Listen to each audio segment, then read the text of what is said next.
सबभन्दा पहिले भदौ 23 र 24 गतेको जेएनजी आन्दोलनपछि ढिलै भए पनि स्वास्थ्य मन्त्रालयले स्वास्थ्य मन्त्री अझ विशेष गरी पूर्व सचिव पाएको छ। त्यही अनुसार चाहिँ हामी कुनै पनि समय खेर नफाली काम चाहिँ अगाडि बढाइरहेका छौँ। त्यसैमा माननीय मन्त्रीज्यूको 6वटा प्राथमिकताका क्षेत्र हुन्। एउटा मानसिक स्वास्थ्य भयो, दोस्रो हाम्रो राष्ट्रिय एभरेजभन्दा कम अर्थात् भन्नाले त्यहाँको चाहिँ आमाहरूको मृत्यु बढी भएका चाहिँ 4वटा प्रदेश जुन चाहिँ लुम्बिनी, कर्णाली, सुदूरपश्चिम र मधेस प्रदेशमा चाहिँ मातृ मृत्यु दर चाहिँ सुधार गर्ने चाहिँ दोस्रो भयो। र त्यसै गरी हाम्रो तेस्रो भन्नाले चाहिँ कार्यक्रम भनेको बिमालाई राज्यको प्राथमिकतामा राखेर सुधार गर्ने भन्ने भयो। चौथो चाहिँ औषधिहरूको बारेमा यिनीहरूको गुणस्तर, यिनीहरूको चाहिँ भन्नाले कसरी चाहिँ भन्नाले चाहिँ पारदर्शी बनाउन सकिन्छ, कसरी सस्तो बनाउन सकिन्छ भन्ने किसिमको भयो।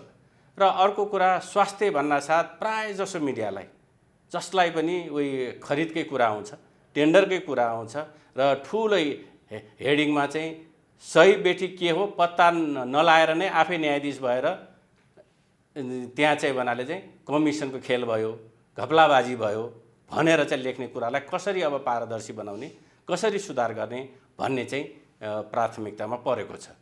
र त्यसै क्रममा पछिल्लो समय ती सबैका बाँकीका जस्तै भन्नाले मातृमृत्युको, त्यसपछि मानसिक स्वास्थ्यकोहरूको र चाहिँ अन्य कार्यक्रमहरूको चाहिँ हामीहरूले प्रोग्रेस रिपोर्ट पनि लिइरहेका छौँ। त्यही अनुसार चाहिँ कामहरू पनि अगाडि बढिसकेका छन् र केही जस्तै बिमाको लागि, औषधिको लागि र चाहिँ खरिदको लागि चाहिँ एउटा कमिटी पनि बनाएका थियौँ। त्यो कमिटीले अन्तिम रूप लिइसकेको छ। सम्भवतः यही 1-2 दिनभित्र तिनका पनि भनेर रिपोर्टहरू चाहिँ आउँछन् र त्यही अनुसार चाहिँ नेपाल सरकारले कार्यान्वयन गर्दैछ। किनभने हामीहरूको चाहिँ पहिले नै वार्षिक कार्ययोजना बनिसकेको, त्यही अनुसार वार्षिक बजेट पनि पास भइसकेको हुनाले त्यसलाई हामीले निरन्तरता दिनैपर्छ। किनभने त्यसबेला स्थानीय तह, प्रदेश, सङ्घ सरकार सबैको छलफलबाट आएको त बजेट हो र कार्यक्रम हो। र त्यसको साथसाथै पछिल्लो तपाईँले भने जस्तै जेएनजी सरकार आइसकेपछि अर्थ मन्त्रालयको परिपत्रलाई पालना गर्दै राष्ट्रिय योजना आयोगको जुन चाहिँ भने दिग्दर्शन छ त्यसलाई पनि पालना गर्दै र माननीय मन्त्रीज्यूको प्राथमिकतालाई पनि ध्यानमा राखेर त्यही अनुसार थप कामहरू चाहिँ अघि बढेको। अब सामान्यतया हेर्ने हो भने कुनै पनि कार्यक्रम 1 दशक भनेको धेरै ठुलो होइन, धेरै लामो होइन। किनभने मानिसको चाहिँ 10 वर्षको आयु भनेपछि बच्चै हो भन्ने गर्छौँ। तथापि राज्यको प्राथमिकतामा भएको कार्यक्रम हुनाले र आम नेपालीले पनि रुचाएको कार्यक्रम भएको हुनाले यसलाई समयक्रमसँगै सुधार्दै जानुपर्ने परिस्थिति आएको छ। किनभने जस बेला यसको चाहिँ परिकल्पना गरेको थियो त्यसबेला जुन स्वास्थ्य बिमा ऐनमा लेखेका कुराहरू, नियमावलीमा लेखेका कुराहरू र यसको बनाइएका निर्देशिकाहरूलाई पनि शब्द जे छ त्यही अनुसार पालना गर्नुपर्ने क्रममा अब स्वास्थ्य मन्त्रालयको तर्फबाट र अझ विशेष गरी स्वास्थ्य बिमा बोर्डको तर्फबाट त्यसलाई अलिकति ढिलाइ गरियो। अर्थात् त्यसलाई पूर्ण रूपमा कार्यान्वयन नगरेकै कारणले हरेक वर्ष प्रायसो आर्थिक अभाव भएको चाहिँ स्थिति देखिन्छ। किनभने फर्मल सेक्टर सबैलाई हामीले चाहिँ बिमामा राख्न सकेको भए सम्भवतः आर्थिक सङ्कट हुने थिएन र त्यसलाई चाहिँ बनाले कार्यान्वयन गर्न जानु छ भने अर्कोतिर हामीसँग अन्य जुन बजारमा उपलब्ध भएका सामानहरूले रोगहरू निम्त्याउने गर्छ, जस्तै सुर्तीजन्य पदार्थ, मादक पदार्थ, फास्ट फुड, जङ्क फुड, तिनीहरूमा लाग्ने गरेको ट्याक्सलाई वर्तमान स्वास्थ्य बिमामा सिधै जाने गरी पनि व्यवस्था गरेर यसको चाहिँ कोस्ट पनि अलिकति बढाउनु छ। र अर्को कुरा नेपाल सरकारको सामाजिक सुरक्षा अन्तर्गतको स्वास्थ्य बिमा हो। नाम बिमा भए पनि यो अन्य बिमा कम्पनी जस्तो नाफा कमाउने संस्था होइन। त्यस किसिमले चाहिँ नेपाल सरकारले र अर्थ मन्त्रालय र सबैले पनि यो चाहिँ राज्यको दायित्व हो, सामाजिक सुरक्षा हो भन्ने किसिमले बुझेर यसलाई बजेट विनियोजन गर्नुपर्ने छ। र सँगसँगै प्यारलल अन्य निःशुल्कका कार्यक्रमहरू त्यस्तै सामाजिक सुरक्षा कोषहरूलाई चाहिँ सञ्चालन नगरेर एउटै स्वास्थ्य बिमामा चाहिँ राखेर चाहिँ स्वास्थ्यका सम्पूर्ण सामाजिक सुरक्षाका कार्यक्रमहरू स्वास्थ्य बिमाले हेर्ने गरी चाहिँ अघि ल्याउनु छ र साथसाथै आम नेपाली नागरिकलाई पनि बिरामी भएपछि मात्रै बिमा गर्ने जुन बानी छ, अझ भन्नुपर्छ, अलिकति तितो लाग्छ तर भन्नै पर्छ, तपाईले नेपालमा कुनै समयमा कुनै बैंक त्यस्तो देख्नु भएको छ 3500 चाहिँ बनाले आज बुझाएर 1 वर्षमा 1 लाख पाउने हो? त्यो रूपमा चाहिँ आम नागरिकले लिइदिनु भयो।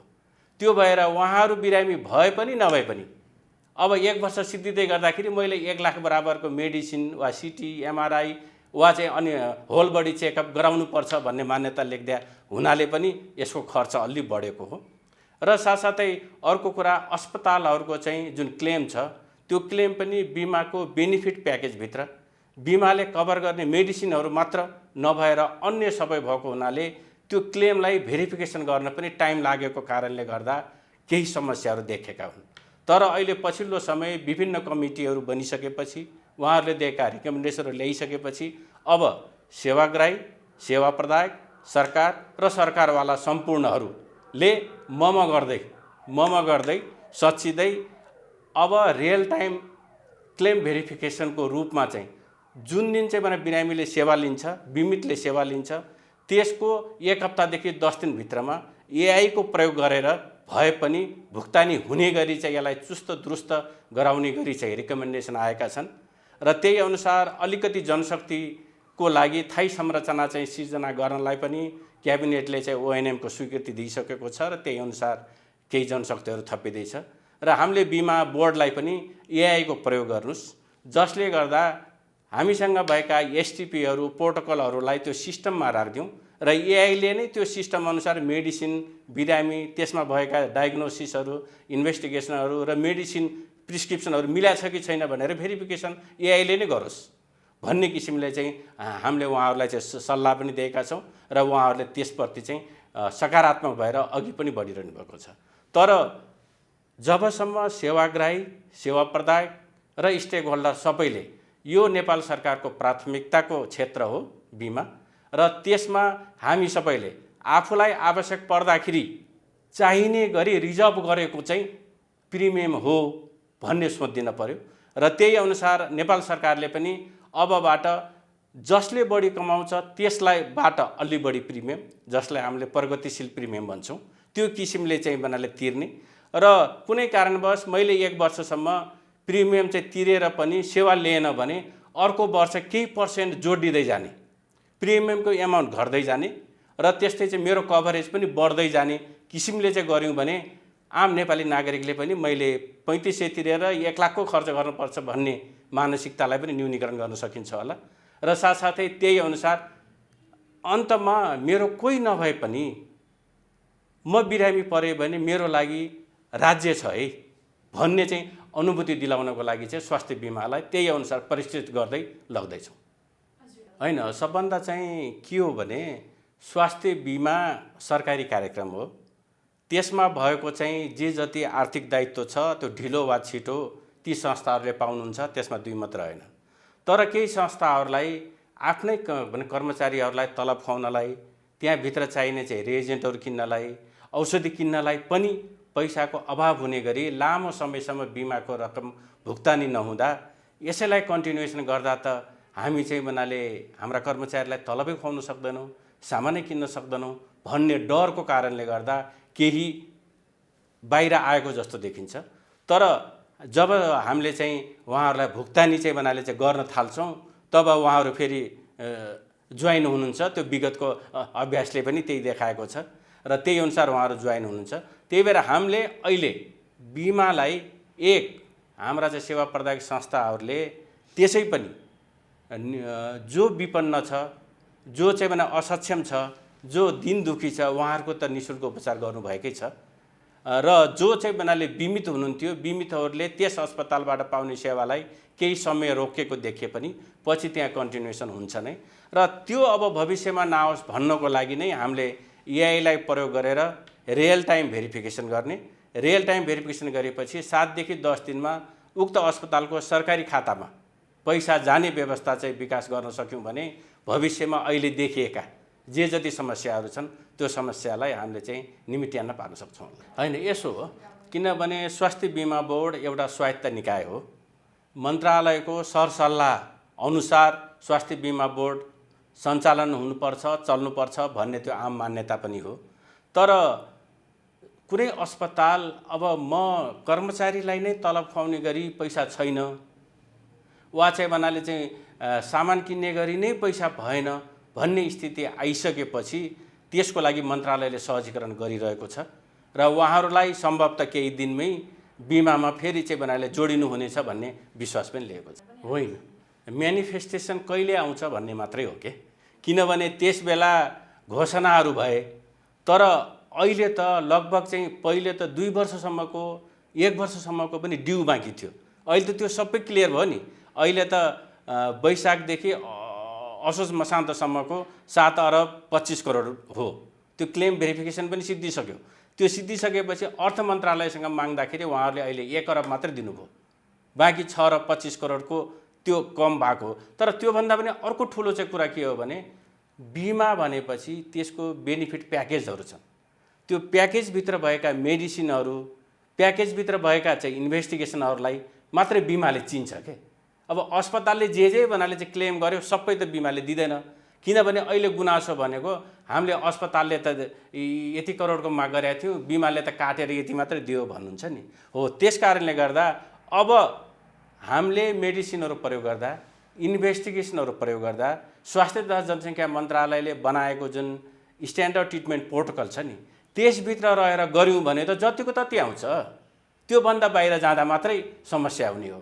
तर त्यसलाई पनि सहजीकरण गर्नलाई हामीले कुनै स्पेसल केसहरू छन् भने त्यसको लागि हामीले स्पेसल बेनिफिट प्याकेज बनाऊँ र त्यस अन्तर्गत चाहिँ सम्बोधन गरौँ भन्ने चाहिँ बिमालाई पनि अनुरोध गरेका छौँ र हाम्रा विज्ञ चाहिँ विशेषज्ञहरू सबैलाई पनि त्यही अनुसार तपाईहरू मन्त्रालयले चाहिँ स्ट्यान्डर्ड ट्रिटमेन्ट प्रोटोकल बनाउँदाखेरि हरेक डिजिजको हरेक सिम्पटमको बनाउँदाखेरि तपाईहरू पनि सक्रिय सहभागी भइदिनुहोस्।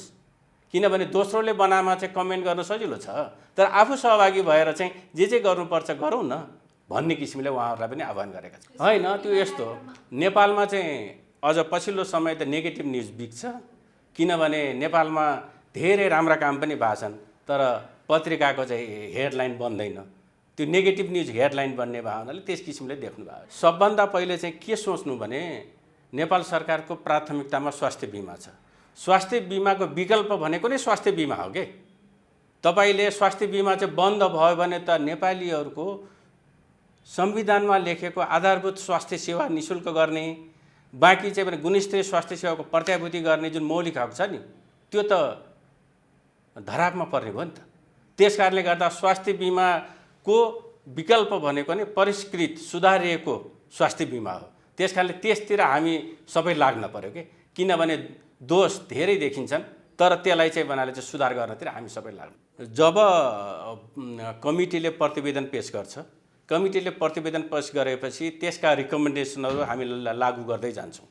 त्यो लागू गर्ने जाने क्रममा सेवाग्राहीबाट हुने जुन दुरुपयोग छ त्यसलाई पनि न्यूनीकरण गरिन्छ, सेवा प्रदायकबाट हुने दुरुपयोगलाई पनि न्यूनीकरण गर्न सकिन्छ।